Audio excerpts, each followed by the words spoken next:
to help you understand where you can place in your mind enlightenment, I am going to show you through the tree of life how that works and where exactly enlightenment sits as far as your thinking is concerned, and being able to put that picture in your mind into perspective.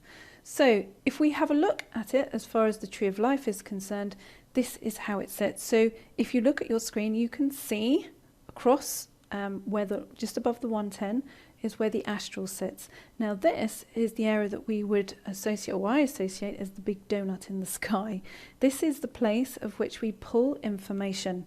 Okay, this is the place where we pull information in an intuitive way.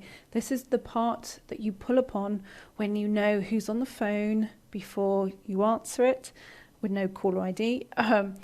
When you know to phone somebody because you can just have a feel that they need someone to talk to, or you can feel that something is changing or adjusting in someone's life, and then you find out that you're correct. This is the seat of psychic intuition. So this isn't, the astral plane is an area of our emotions that we all have some kind of access to, but for you as an intuitive sensitive, yours will be more refined, so your ability to link into that part of everything is more refined than the average person.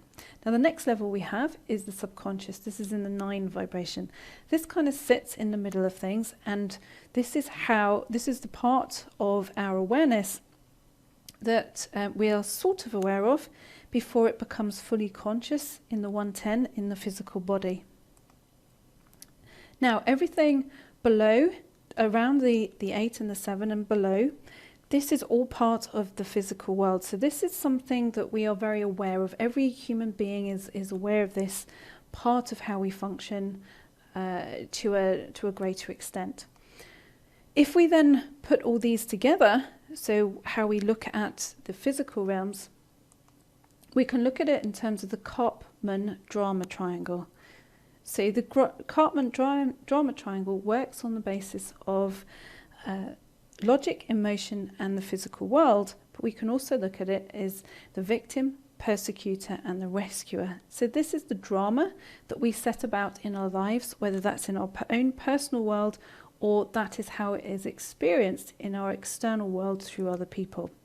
Now the next level is how we look at things in terms of guides. So when we feel that we're guided, that we can feel that our inner awareness is opening up, whether we see that guidance as something that comes from external to ourselves or some kind of internal guidance, this is more of the energetic realms. So this is around the 5 and the 4 energy here, as you can see on the tree, and that filters down through the soul vibration, which is right in the middle there, through our physical awareness. Sometimes it involves in the drama, in terms of how we then solve drama, because sometimes we look for inner guidance in order to solve drama, and this is where this comes from. Now the next level is how you would see things as the angelic realms. Now a lot of people need access to the angelic realms, or to feel that they have access to the angelic realms, when they're going through a stage of their development of an inner healing process, and it's a healing of the heart.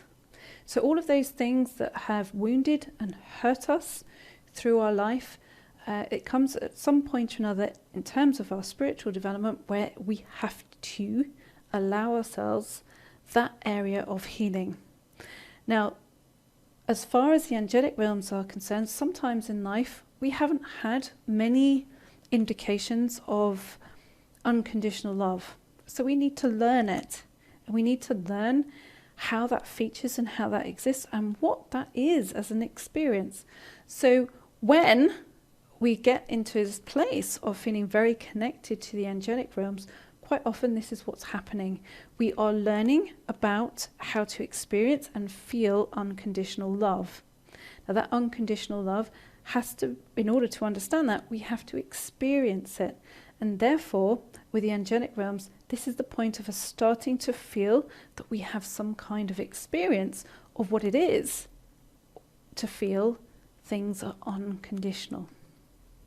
The next layer is around the 3 and 2 energy, which is how we then see things as the guru energy. So this is how we see things as how we master things, or from a higher awareness or natural truths. Okay, so when something feels like it's an absolute truth and it's not a feature of someone's opinion, and it doesn't feel like a feature of someone's desires, it feels like a wholesome truth.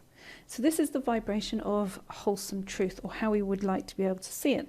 And this is how we then start to filter that through our awareness, and it filters through into then our physical experience. How tidy these different aspects are, so how tidy we feel on the inner world through the tree, depends on the quality of that information by the time it gets to us in terms of our conscious awareness. This is why internal tidying is so crucial and important, because then we get to feel our truth and not somebody else's truth, or the truth that has been filtered to us through the generations, through society. It feels like a wholesome truth. And this is the stage, so the Guru's and Ascended Master stage of connection, where we need to feel that, is the stage at which we begin to understand a wholesome truth. And then the 110 at the top of the tree is our connection to what we see as being the life force.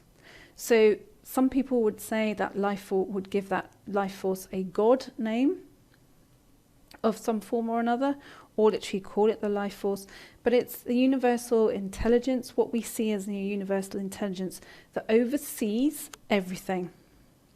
Now, the tree is divided into two areas, two pillars, which is, I would describe them as the waiting and the push. Okay, so this side is, so the 3, 5 and the 8 is where in life it is about waiting. And it doesn't mean that it's waiting in terms of procrastination, it's allowing something to develop. And this side is where it is appropriate to push. Okay, so it's appropriate to push through life. We see that in how we even come into this world, which is there is a waiting time. So for humans, that's 9 months. There's a 9-month waiting time. And then there comes an appropriate moment for us to push out into the physical world.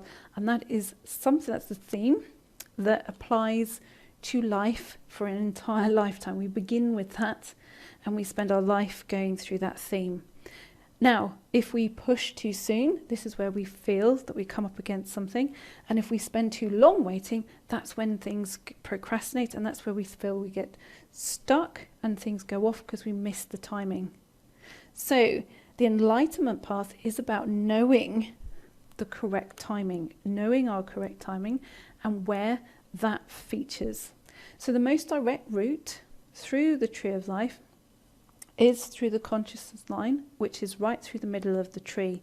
Now this, in terms of how I've positioned this, is stages 1 to 7. Now, as you can see on your screen, you can see that the enlightenment process is the 7th process. Okay, so if you think, well, does that mean that I shouldn't really be doing this because I've missed out on all the 6 previously?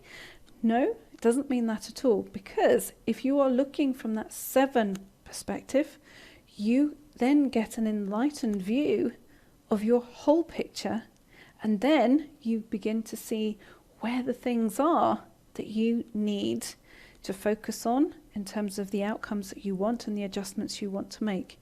Whereas if you were working further down the tree and you didn't have that enlightened view of things, that is where you then get to feel unsafe and you start to feel stuck.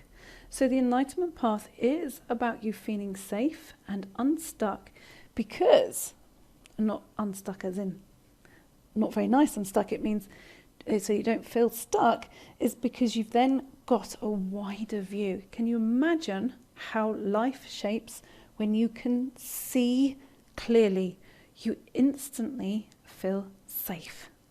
Bye for now.